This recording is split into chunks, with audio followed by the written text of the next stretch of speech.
At 12:41 a.m., Malaysia Airlines Flight MH370 lifted off from Kuala Lumpur, carrying 239 people into a calm and ordinary night. The weather was clear, the route was routine. Nothing about this flight suggested it would become the greatest aviation mystery of the modern era. The aircraft was a Boeing 777, one of the safest long-haul planes ever built, engineered with redundancies upon redundancies to prevent exactly what was about to happen. At 1:19 a.m., the co-pilot made the final routine transmission to Malaysian Air Traffic Control. "Good night, Malaysian 370. It was a standard handoff to Vietnamese airspace. No distress, no hesitation, no sign of trouble. Less than 2 minutes later, the aircraft's transponder stopped transmitting. The blip vanished from civilian radar. Controllers assumed a routine system glitch. Aircraft systems sometimes fail. Pilots re-establish contact. But this time, nothing came back. What investigators would later discover changed everything. Military radar, which tracks aircraft differently, showed something civilian radar did not. The plane had not continued toward Beijing. It had turned, a wide, deliberate turn westward across the Malay Peninsula. No emergency call, no radio message, just silence. For nearly an hour, MH370 flew back across Malaysia, passing between major airports without attempting contact. The altitude fluctuated, the speed changed, but the flight path remained controlled. This was not a rapid descent. This was not a breakup in mid-air. Someone was flying the plane. At 2:22 a.m., military radar lost the aircraft northwest of Penang Island. Beyond that point, there was nothing. At least, that's what everyone believed at first. Back in Kuala Lumpur, airline officials waited for confirmation that the aircraft had entered Vietnamese airspace. The confirmation never came. Phone calls were made, radars were checked, screens were scanned repeatedly. Still nothing. At 2:40 a.m., Malaysian Airlines officially declared the aircraft missing. Families at Beijing Capital International Airport waited at the arrival gate. The arrival board showed a delay. Then it showed nothing. As dawn broke, search and rescue operations began in the South China Sea, along the aircraft's planned route. Ships were dispatched, aircraft were scrambled. Everyone assumed the plane had crashed near its last known civilian radar position. But that assumption was wrong. Days later, investigators made a discovery that changed the entire direction of the search. Although the transponder had been turned off, the aircraft had continued communicating in a different way. Through automated satellite handshakes, these pings were not voice transmissions. They were brief electronic signals between the aircraft and an Inmarsat satellite. They did not reveal location directly, but they revealed something else.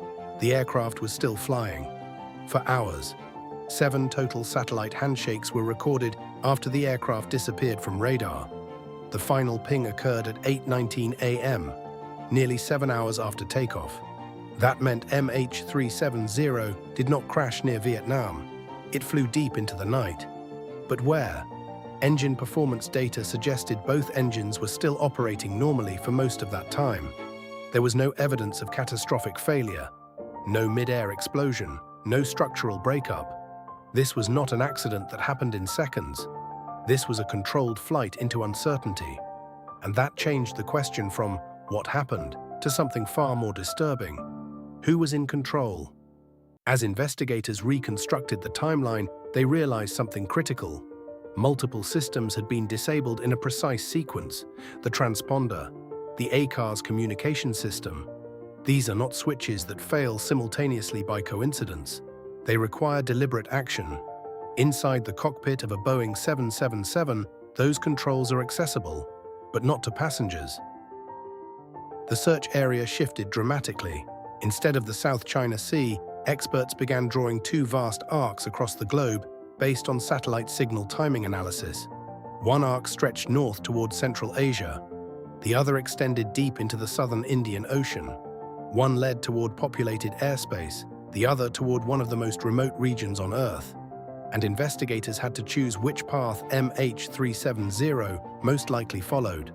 The world watched as search teams prepared to chase a ghost across oceans. Because somewhere, beyond radar and beyond sight, MH370 had continued flying long after the world thought it was gone. And the real investigation was only beginning. Once investigators confirmed that MH370 had continued flying for hours after disappearing from radar, the entire search operation had to be redefined from the ground up. The original focus on the South China Sea was abandoned, and attention shifted to two vast arcs calculated from satellite handshake timing data. One arc stretched north across Central Asia. The other extended thousands of kilometers into the southern Indian Ocean, one of the most remote and unforgiving regions on Earth. Analysts examined military radar records, fuel endurance calculations, and aircraft performance models to determine which route was more plausible. There was no radar evidence supporting a northern trajectory through heavily monitored airspace. No confirmed sightings, no secondary data. Gradually, the probability shifted south. The southern corridor led into open ocean, far beyond commercial shipping lanes and standard flight paths. Search teams began preparing for what would become one of the most expensive and complex aviation searches in history. Ships equipped with deep-sea sonar were deployed to scan the ocean floor. Aircraft flew systematic patterns across empty skies, searching for floating debris that never appeared.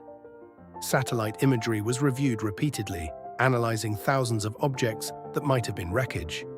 Each potential lead created brief hope. Each one dissolved under closer inspection.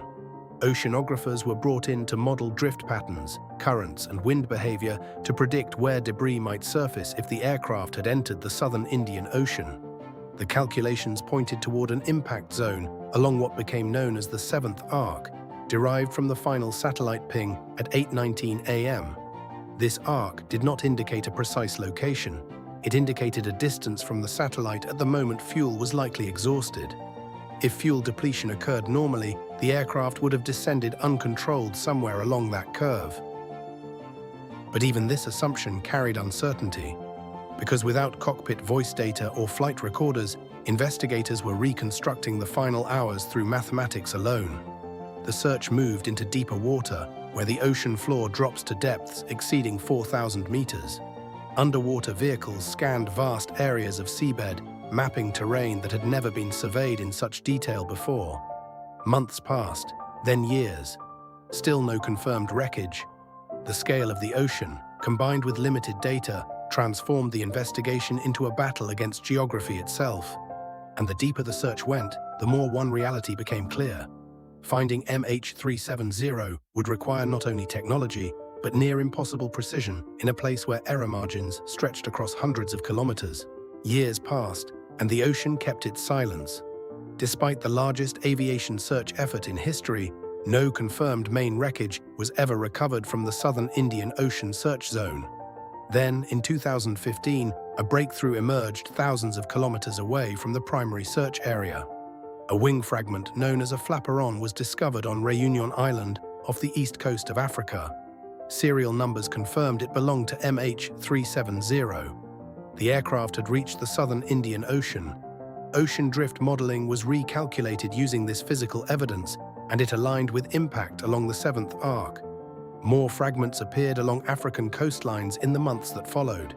Each piece told the same story. The aircraft had ended in the south, but the flight recorders were never found.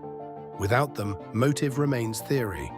Investigations examined pilot backgrounds, simulator data, system shutdown sequences, and fuel endurance models. Some experts believe it was deliberate human action. Others argue for catastrophic decompression, followed by incapacitation. No scenario answers every question. What remains is a chilling reality. A modern aircraft, tracked by satellites and radar, vanished for hours without interception and ended in one of the most remote regions on Earth.